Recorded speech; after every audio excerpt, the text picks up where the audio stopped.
ये आकाशवाणी गोरखपुर है। अब आप सुषमा श्रीवास्तव से क्षेत्रीय समाचार सुनिए। केंद्रीय गृह मंत्रालय ने कहा है कि कोविड-19 से निपटने के नए दिशा निर्देश 4 मई से लागू होंगे। इनमें कुछ जिलों में कई तरह की छूट दी जाएगी। गृह मंत्रालय के प्रवक्ता ने कहा कि इस बारे में ब्यौरा अगले कुछ दिनों में जारी किया जाएगा। मंत्रालय ने पूर्णबंदी की स्थिति पर कल व्यापक समीक्षा बैठक की। लॉकडाउन के कारण अब तक स्थिति में काफ़ी सुधार हुआ है। प्रवक्ता ने बताया कि इन सुधारों का फायदा सुनिश्चित करने के लिए पूर्णबंदी के दिशा निर्देशों का 3 मई तक सख्ती से पालन किया जाना चाहिए। देश में अब तक कोविड-19 से 33,050 लोग संक्रमित हैं। स्वास्थ्य मंत्रालय के अनुसार इनमें से 8,324 लोगों को उपचार के बाद छुट्टी दे दी गई है। इस वायरस से 1,074 लोगों की मौत हो गई है।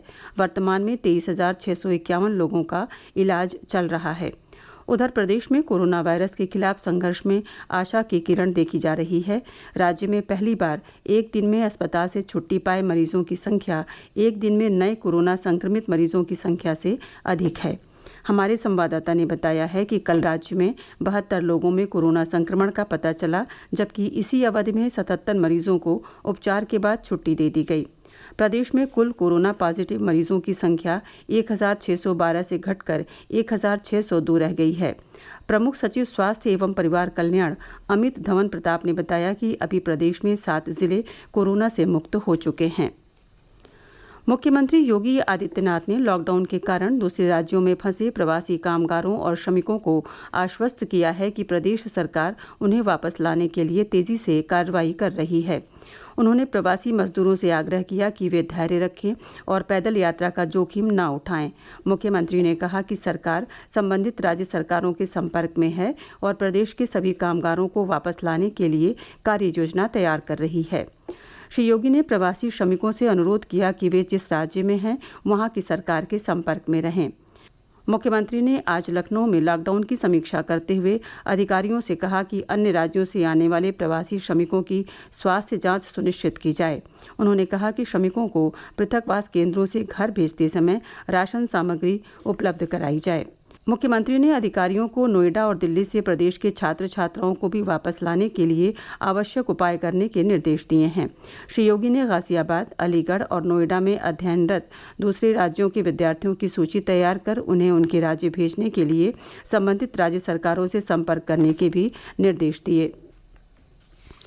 विश्वविद्यालय अनुदान आयोग ने कोविड-19 महामारी और देशव्यापी पूर्णबंदी को देखते हुए विश्वविद्यालयों के लिए परीक्षा तथा शैक्षिक कैलेंडर के दिशा निर्देश जारी किए हैं।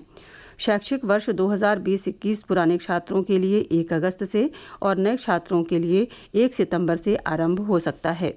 बीच सेमेस्टर के छात्रों का मौजूदा और पिछले आंतरिक आकलन के आधार पर मूल्यांकन किया जाएगा। जिन राज्यों में कोविड-19 की स्थिति सामान्य हुई है वहां जुलाई में परीक्षाएं होंगी। टर्मिनल सेमेस्टर के छात्रों की परीक्षाएं भी जुलाई में होंगी। जाने माने फिल्म अभिनेता ऋषि कपूर का आज सुबह मुंबई में निधन हो गया। 67 वर्षीय ऋषि कपूर को कल अस्पताल में भर्ती कराया गया था। ऋषि कपूर लगभग 1 साल तक अमेरिका में कैंसर का इलाज कराने के बाद पिछले साल सितंबर में भारत लौटे थे। ऋषि कपूर फिल्म श्री 420 में बाल कलाकार के रूप में पहली बार फिल्म के पर्दे पर दिखाई दिए थे। राष्ट्रपति रामनाथ कोविंद, उपराष्ट्रपति एम वेंकैया नायडू और प्रधानमंत्री नरेंद्र मोदी ने ऋषि कपूर के निधन पर शोक व्यक्त किया है। वाराणसी में कोरोना संक्रमण के 8 नए मामले सामने आए हैं, जिसके बाद जिले में संक्रमित व्यक्तियों की संख्या 60 हो गई है। जिलाधिकारी ने बताया कि जिन व्यक्तियों को कोरोना पॉजिटिव पाया गया उनमें सिगरा थाने के 2 पुलिसकर्मी और सीएससी श्योपुर का 1 वार्ड बॉय भी है। जिन 5 अन्य नए मरीजों में संक्रमण की पुष्टि हुई है वे जैतपुरा, पड़ाव सूजाबाद, लंका, गोसाईपुर, मोहाव और चंदुआ छित्तूपुर घंटी मिल के रहने वाले हैं। उधर गोरखपुर में कल कोरोना संक्रमण के दूसरे मामले की पुष्टि हुई। बांसगांव की एक 35 वर्षीय महिला को कोविड-19 से संक्रमित पाया गया। वह दिल्ली से पिता के साथ वापस लौटी है। प्रशासन ने उसके संपर्क में आने वाले लोगों को क्वारंटीन किया है। गोरखपुर और आसपास के क्षेत्रों में आज दोपहर बाद वर्षा के समाचार हैं। मौसम विभाग ने राज्य के विभिन्न हिस्सों में आंधी और बारिश की संभावना व्यक्त की है। किसानों को सलाह दी गई है कि वे गेहूं की बची फसल की कटाई और शेष कार्य शीघ्र निपटा लें। इसके साथ ही क्षेत्रीय समाचारों का ये बुलेटिन समाप्त हुआ। नमस्कार।